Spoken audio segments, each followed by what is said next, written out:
Salut à toutes et tous, j'espère que vous allez bien. Je suis très heureux de vous retrouver aujourd'hui pour une nouvelle vidéo. Pas de suspense, t'as compris, aujourd'hui on va parler scanner 3D, on va parler de ce scanner, le Pop 2 de chez Revopoint. Je vais vous faire une présentation complète de tout ce scanner. N'hésitez pas, si vous avez des questions, à les mettre en commentaire. Il est disponible sur Kickstarter dès maintenant, vous retrouverez tous les liens dans la bio. On passe au générique, puis on attaque. C'est parti.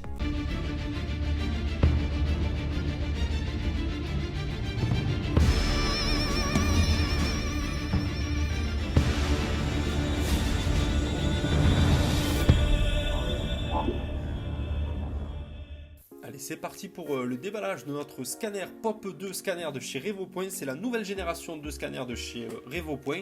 À l'intérieur, on va retrouver le certificat de garantie, un petit sachet dans lequel on va trouver des marqueurs pour les objets difficiles à scanner, les objets noirs, les objets transparents, ainsi qu'un sac plastique noir pour isoler les sujets aux alentours, un petit plateau également marqué avec ses autocollants.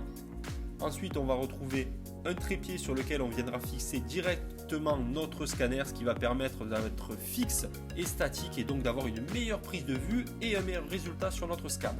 Ensuite, on va retrouver un support téléphone. L'avantage de ce scanner, c'est qu'il peut être mobile. On n'est pas obligé de rester branché à son PC. On va pouvoir se balader avec notre trépied et notre scanner, le tout alimenté par une simple powerbank. Divers câbles justement d'alimentation pour notre scanner et les adaptateurs. Un adaptateur téléphone comme je viens de le dire. Ensuite, on va retrouver le scanner en lui-même. Très belle finition avec un bouton play à l'arrière justement, ce qui va faciliter la prise de scan en fonction de ce qu'on veut faire. Si on veut se scanner seul, ça va être possible aussi. Vous allez voir, on va pouvoir scanner les visages et on va pouvoir se scanner seul. Et ensuite, on a ce petit modèle qu'on va pouvoir s'amuser à scanner. Voilà pour le déballage de notre Revopoint Pop 2. Notre colis, on avait un second carton, donc celui-ci est composé d'une lettre de la part de Revopoint justement qui m'est destinée. Toute jolie, bien emballée, ça fait super plaisir, mais ça nous intéresse pas vraiment justement pour le scanner, enfin du moins ça ne nous intéresse pas vraiment, donc on va passer.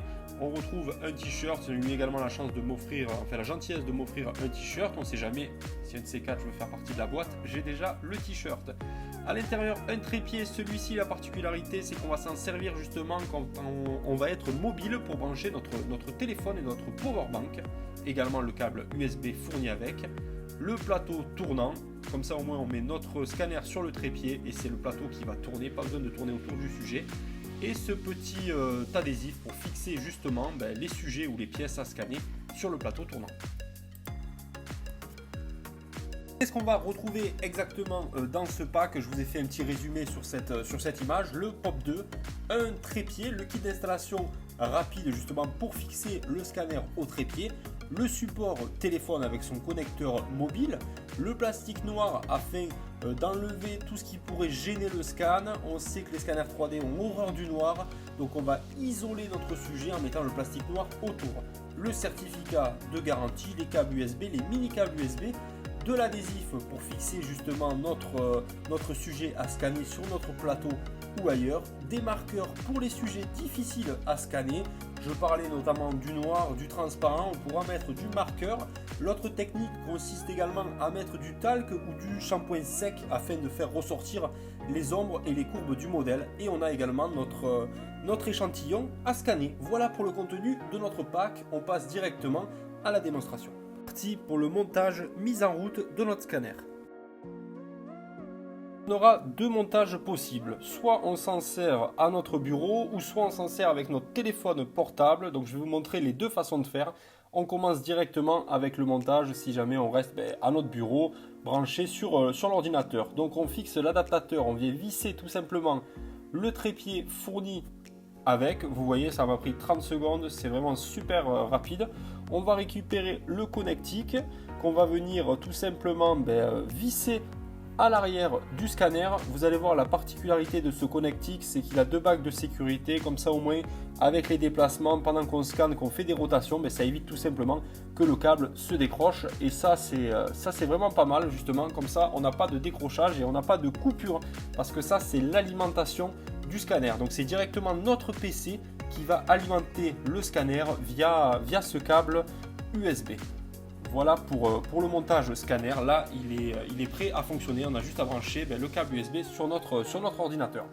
Concernant le reste du montage, c'est juste un câble USB à venir brancher sur notre plateau tournant. Lui aussi va être alimenté directement sur notre PC en USB. Donc rien de plus simple. Voilà pour le montage via PC.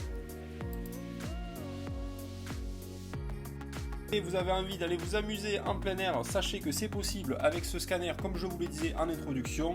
On va se munir du trépied fait pour le téléphone mobile. On va fixer cet adaptateur téléphone.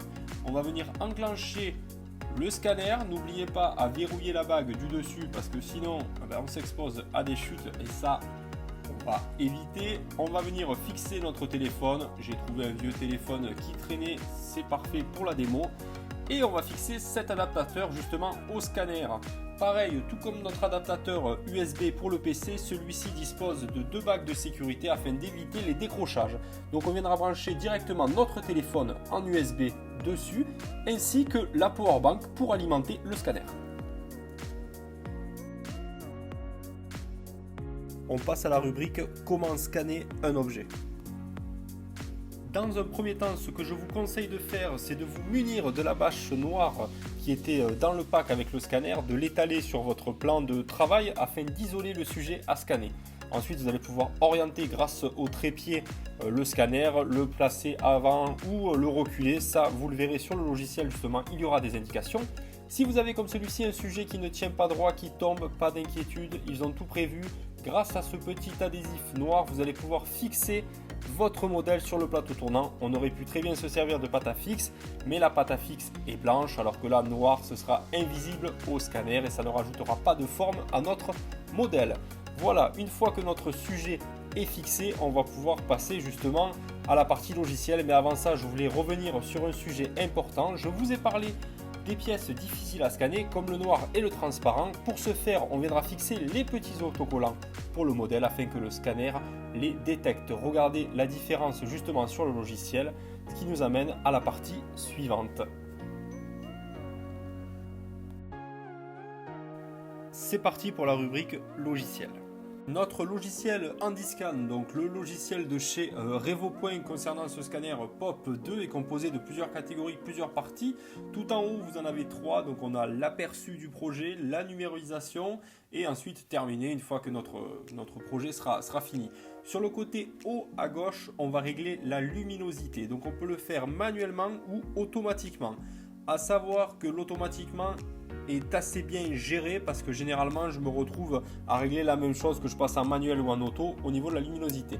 En bas, c'est le gain. Pour faire simple, pour dégrossir, toutes les zones qui sont affichées en rouge ne renvoient pas les nuages de points lors de la numérisation, ce qui veut dire qu'en fait que le scanner ne le voit pas. Donc à nous d'ajuster en fonction de notre modèle et d'essayer d'exclure ce qu'il y a sur le côté. Là vous voyez sur le côté gauche, là où j'ai ma souris, on voit ce petit nuage de points. On ne veut pas qu'il y soit, donc on va régler justement manuellement notre game afin de le faire sortir. Une fois que c'est bon, on n'a plus qu'à appuyer sur play et la numérisation se lance. Tout ce que vous allez voir, je vais attendre 2 minutes, j'appuie, voilà, tout ce que vous allez voir en bleu, ce sont les parties qui sont numérisées, donc pas besoin de revenir dessus. Si on revient dessus, ça va nous rajouter un nombre d'images, ça va faire que le fichier sera plus lourd et en plus on n'aura pas une meilleure qualité. Donc une fois que c'est bleu, c'est bon et vert, c'est en cours.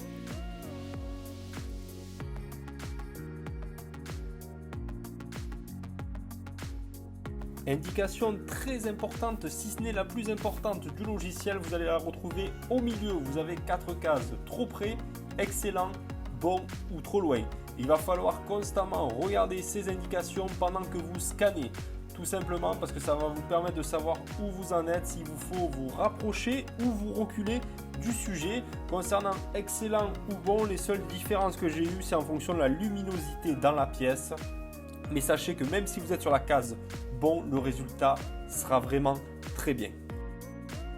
Vous commencez un scan, vous avez d'ailleurs la possibilité de choisir plusieurs choses. La première, c'est le nom du fichier. Ensuite, c'est la précision de numérisation.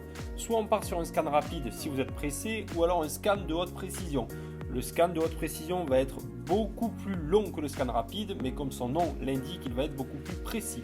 Le mode de balayage, nous avons le générique, le marqueur. Le marqueur, c'est quand on met les autocollants, comme vous avez pu voir sur la manette de la console de jeu, pour les visages, pour les corps, et ensuite pour tout ce qui est cheveux, tout ce qui est sombre, on cochera la dernière case.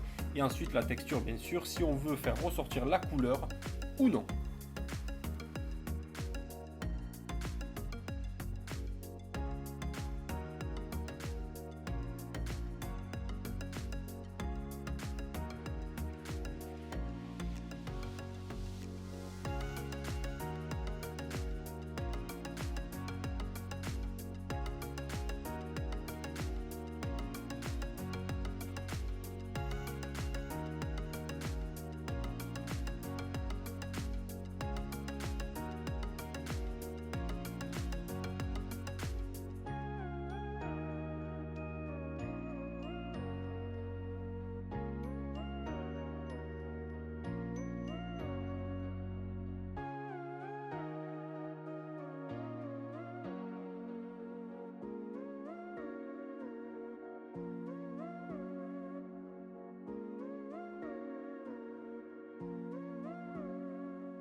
La première partie de cette vidéo touche à sa fin, j'espère que ça vous a plu.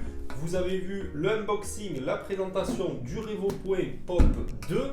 Dans la prochaine vidéo, on verra justement la présentation du scanner avec le téléphone portable. Je vous montrerai comment on s'en sert et bien sûr je vous montrerai des impressions que j'ai réalisées grâce au scanner. Ce sera l'occasion pour vous justement de voir plus en détail de quoi est capable ce scanner.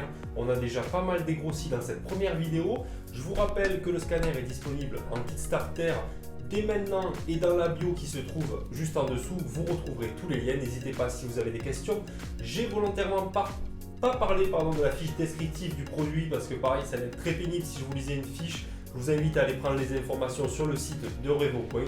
Je vous souhaite une bonne continuation à toutes et à tous. N'hésitez pas à vous abonner et à partager. À très bientôt.